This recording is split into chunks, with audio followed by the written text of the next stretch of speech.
The torches gutter in the wind, sweeping across the campus Scleritus, and for a moment, no one in the gathered crowd dares to breathe. Before them stands a narrow chamber cut into the earth, no larger than a small room, furnished with a single lamp, a loaf of bread, a jug of water, and a bed.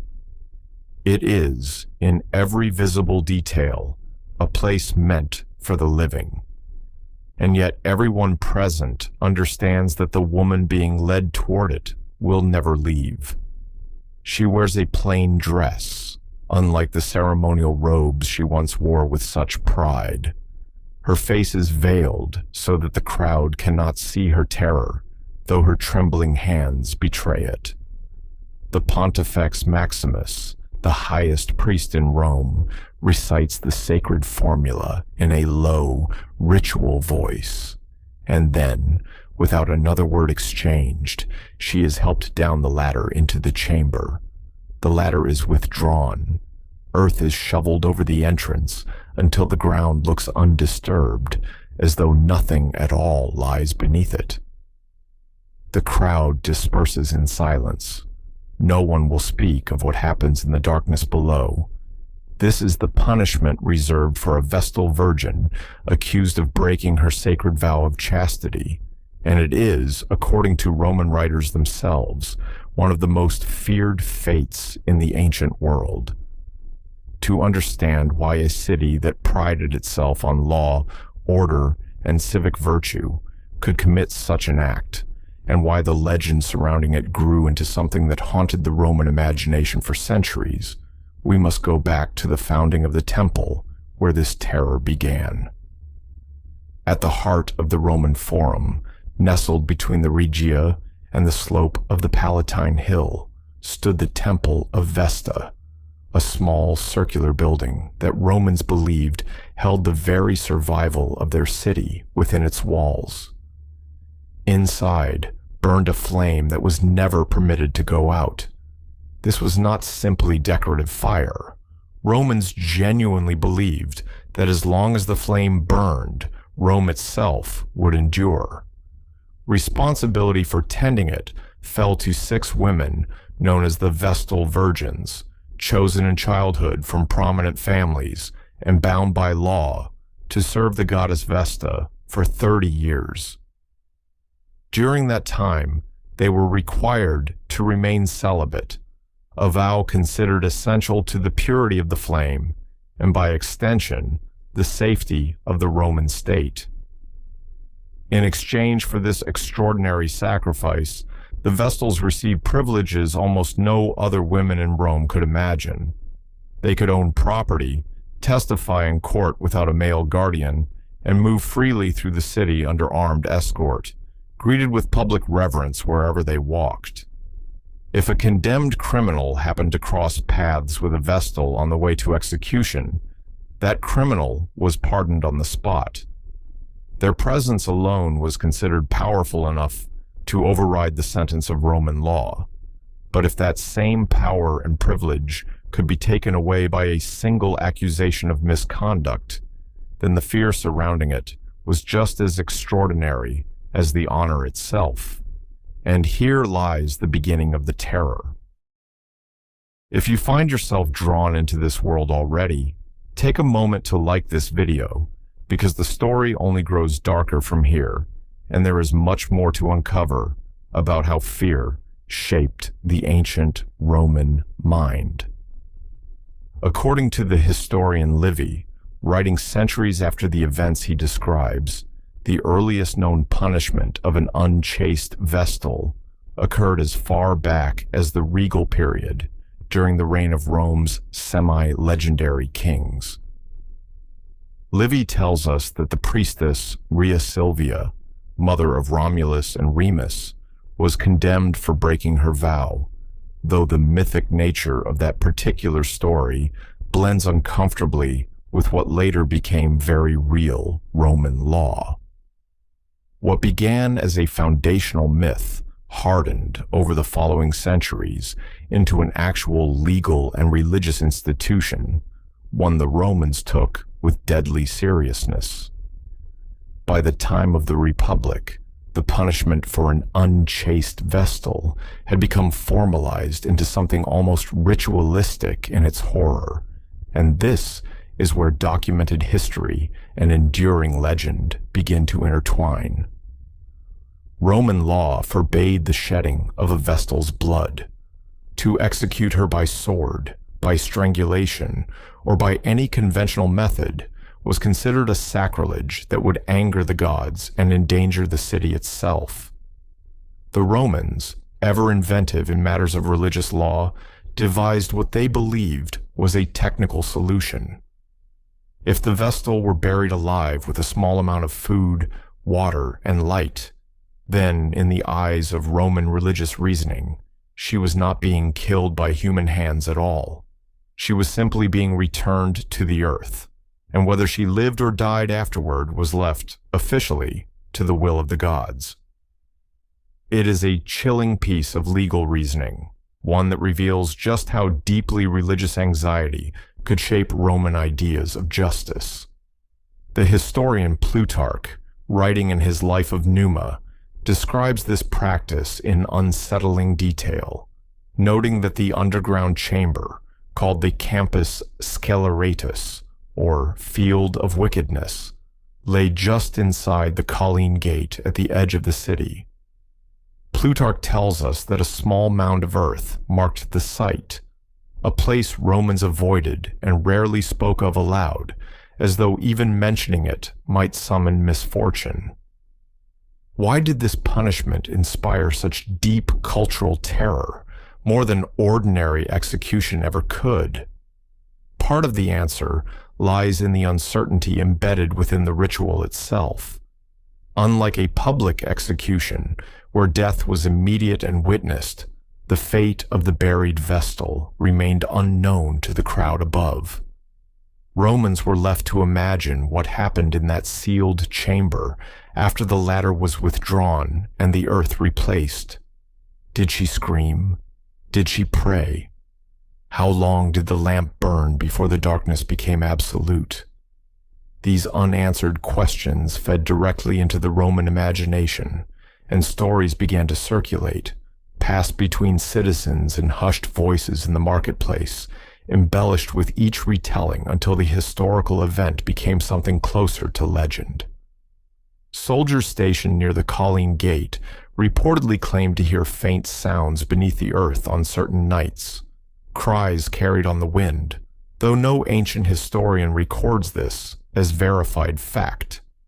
It survived instead as oral tradition, the kind of story a soldier might whisper to a new recruit standing guard in the cold hours before dawn, half warning and half ghost story. If you are enjoying this journey into the fears of the ancient world, consider subscribing, because there are many more forgotten legends of Rome still waiting to be uncovered, each one revealing something different about how the Romans understood fear itself. The most famous documented case, one that reveals how deeply political motivation could intertwine with religious punishment, involves the Vestal Postumia, tried in 420 BCE according to Livy. Postumia was acquitted of the charge of unchastity, yet Livy notes that the Pontifex Maximus still warned her to dress and behave with greater modesty, suggesting that even innocence did not fully protect a Vestal from suspicion once accusations began to circulate. This case illustrates something crucial about the psychology of the era. Accusations against Vestals often surfaced during times of military disaster, plague, or political crisis, when Romans searched desperately for an explanation, a reason the gods might be angry with them. A Vestal's broken vow offered a convenient and terrifying answer, one that placed blame not on failed strategy or bad fortune, but on a violated sacred order that could, theoretically, be corrected through punishment. This pattern repeats throughout Roman history with disturbing consistency. In 216 BCE, following the catastrophic Roman defeat at the Battle of Cannae, where tens of thousands of Roman soldiers died in a single day, panic gripped the city. Livy records that in the aftermath of this disaster, two Vestal virgins, Opimia and Floronia, were accused of unchastity and condemned. One reportedly took her own life before the sentence could be carried out. The other was led to the Campus Sceleratus and buried alive. Her lover, according to Livy, beaten to death by the Pontifex Maximus with his own hands in the Comitium, the public assembly space in the heart of Rome. Was this truly a matter of proven misconduct, or was it, as many modern historians suspect, an act of desperate scapegoating during a moment of national terror? Ancient sources themselves seem divided. Livy presents the accusations with relative confidence, treating them as established fact within his narrative. Yet the timing, occurring in the immediate aftermath of Rome's worst military catastrophe, has led many scholars to suggest that religious anxiety, rather than solid evidence, drove these convictions. The Romans needed someone to blame for divine displeasure, and the Vestals, precisely because their purity was so central to the city's survival, became convenient targets whenever catastrophe struck. Not every ancient writer agreed on the details of how this punishment unfolded, and these discrepancies matter because they reveal how legend accumulates around historical fact over time. The historian Dionysius of Halicarnassus, writing in the Augustan period, offers a slightly different emphasis than Livy, focusing more heavily on the religious ceremony surrounding the burial, describing elaborate processions and public mourning that accompanied the condemned Vestal's final walk through the city. Plutarch, writing later still, adds additional detail about the underground chamber itself, describing its furnishings in a way that suggests he may have drawn on antiquarian sources or oral tradition rather than direct eyewitness testimony, since by his time the practice had become exceedingly rare. These layered accounts, written decades or even centuries apart, show us how a real historical practice could be reshaped and elaborated with each generation of retelling, gradually taking on the qualities of legend, even while remaining rooted in documented fact. Picture, if you will, the atmosphere in Rome on the day such a punishment was carried out. The forum, ordinarily filled with the clamor of merchants calling out prices, the debates of senators beneath the porticos, and the constant movement of citizens conducting business beneath the shadow of the Capitoline Hill, falls unusually quiet. Word has spread through the city since the previous day. Shops close early.